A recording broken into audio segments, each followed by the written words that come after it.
Hello everyone, I am Tessellating Hexagons, and wow, it's about a week before I thought I'd be doing this review, because yesterday wasn't the national final for Greece, but, well, they've chosen their artist anyway because of, some strange things, and I'll get onto those in just a moment. But first, let's focus on who would have won the national final if they'd had the national final they were going to have. Again, I'll get onto that in a moment.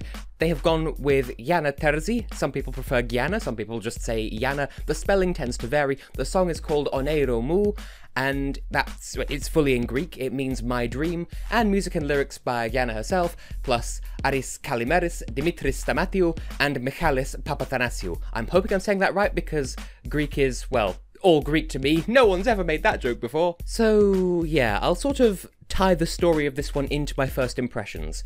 You could be forgiven for having low expectations of Greece's entry this year, especially because of the title, actually, since I'm on the subject. I know I, for one, expected something more along the lines of Malta's entry in 2010, just because that was also called My Dream. I was expecting an airy-fairy kind of piano ballad that didn't leave much of an impact, and I implore you to give this entry an honest try, because it's different, it's worth it in my experience, just give it a try. It's Greece, doing Greek things. Good for you, Greece. I'm proud of you, Greece. But there is that little something that, well, I suppose the sensationalists want to call it a scandal, and it's really just more of a series of unusual and unfortunate events.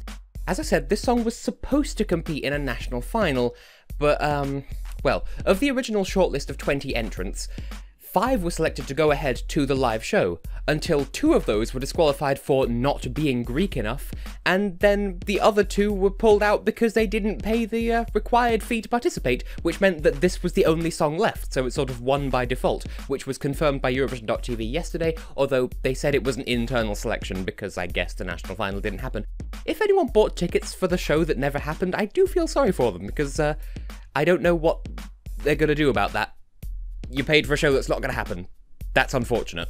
Anyway, you might think that Greece is being forced to settle for less with this entry because they've had the freedom of choice completely torn away from them, because it was going to be a 100% televote national final, and now this has happened.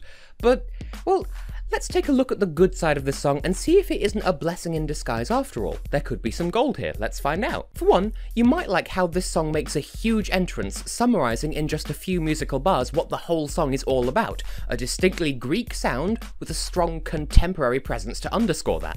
Already, it sounds like it's the perfect balance of representative of its nation and its culture, with the ability to stand up on a big international stage without being swallowed up by its competitors. One of its strongest aspects in that regard is that the refrain of the song is almost entirely performed in beautiful, almost hypnotic harmonies that, as far as I'm aware, are inspired by traditional Greek music. I could be wrong there, but it sounds Greek to me, and of course I'm the ultimate authority on what sounds Greek because I'm a foreigner who's literally never been to Greece in my life and I don't speak the language or anything.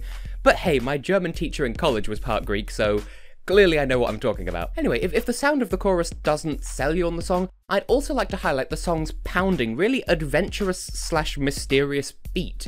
Again, the percussion seems to me to be inspired by Greek culture, and it's included in such a way that retains attention and rhythm equally well throughout the song. And to tie it all together towards the end, there's an instrumental break. Now, it doesn't have quite as much musical variety to it as, say, the one from Serbia's song last year, but it still fits the tone and mood that the song's going for, and serves as an excellent means of building towards the song's grand conclusion. In short, the composition of this one, more than anything else, is definitely something to keep an eye on. If absolutely nothing else, even if it isn't truly indicative of Greek culture, I'd like to imagine that it still counts for something when someone like me who doesn't know anything about Greek culture thinks that it sounds like it fits the part, because most viewers of Eurovision won't know what is Greek culture and what's just pretending to be Greek culture, so it does what it needs to do, and hopefully people are okay with that. However, as is true of any song that I review, there is always another side to this. So what might you not be so keen on with this one then? Well, first of all, there's one thing that honestly feels more like a me thing than anything else, but it is still worth mentioning. Between the first refrain and the second verse, the entire song just cuts out. It's gone. Now, there's nothing objectively wrong with that, stylistically, but it is something that's always bothered me in Eurovision songwriting, especially, like, when it gets to the live shows and the sound mixing people use that as an opportunity to raise up the volume of the audience cheering just for that moment because, oh, well, they're not making any other noise, might as well fill the gap and make the song sound like it's popular, which it will be. But hold on, that makes the song sound like it's over when it isn't, and that makes the song seem shorter than it is. And if your country's commentators are as uninformed as they are in my country, they will start talking over the song because they thought it was over as well. And it just starts a domino effect of unfortunate psychological responses.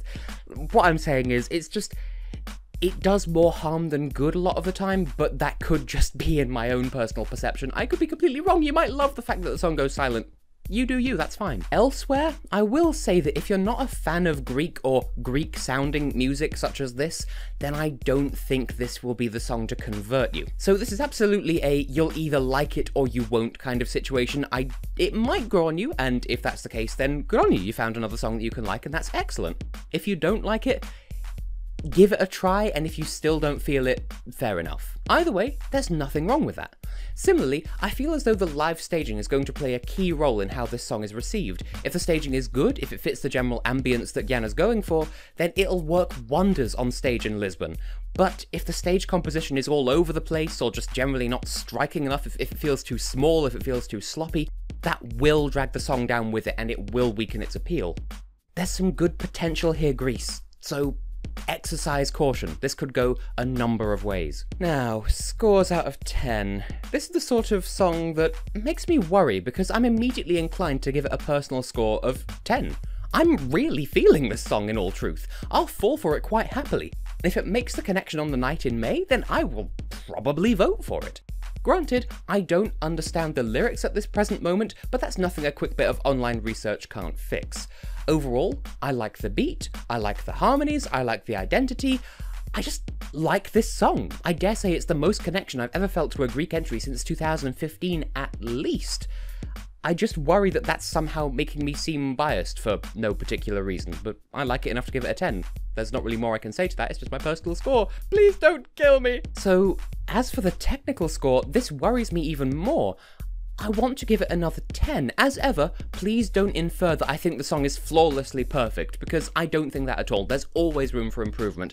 However, I can't really find anything with this song that technically it does wrong.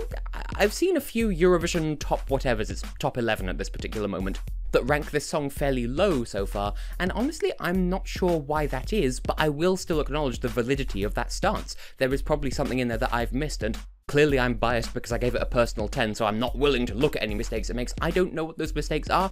I can't find them, but I'm not going to deny that they're there. On paper, as a piece of music, there really isn't anything glaringly faulty that comes to immediate light to my eye. So it isn't perfect, but it is perfect enough to be in the top tier for both of my ratings this year. It's a 10 out of 10 and a 10. It's a full 20 out of 20, but that doesn't mean it does nothing wrong. It just means that I like it enough to put it in those sort of brackets. Point is, bravo Greece. But does that mean that this is a step in the right direction for Greece? Well, I wouldn't blame you if you're going to assume that I'm about to pour a whole load of praise onto the Greek approach this year, and, well, I do think it's a positive step, but that, by no means, is an automatically applied thing just because I like the song.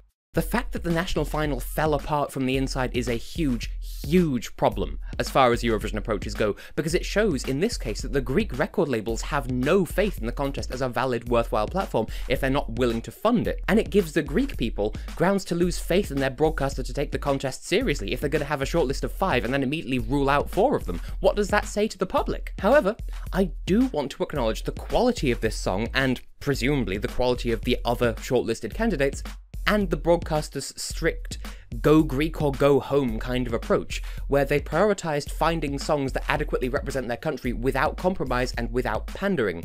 That at least deserve some recognition, I'd like to say. But does this mean that it's going to result in a qualification for Greece? Now bear in mind, Greece has only failed to qualify on one occasion, and people were sort of surprised at that, but not so surprised by the song, but I certainly hope this will make the final. I think people will be willing to give it credit for its balancing act of Greek culture and international appeal, and its strong atmospheric beat and composition. It should earn itself a fair few fans through legitimate means. If nothing else, I anticipate it standing out against some of the more message-heavy songs this year, as well as songs that might not be quite so strong in the instrumentation department or aren't as strong lyrically or whatever. The only risks with this are if the live staging isn't up to scratch and if her live vocals don't impress, which we haven't heard her perform this song live yet because the national final fell through, but for the moment I'm optimistic. I think Greece is in a good spot right now. But all it takes is one false move and then suddenly it'll all come crashing down, so tread carefully, Greece. I have faith in you. I think you could really make this work. I'm impressed. So it just falls to me to say that I have been and will continue to be Tessellating Hexagons. And to Greece, to Gianna, to everyone involved with Oneiro, I say good luck to you, and we'll see what happens when you get to Lisbon. See you in May.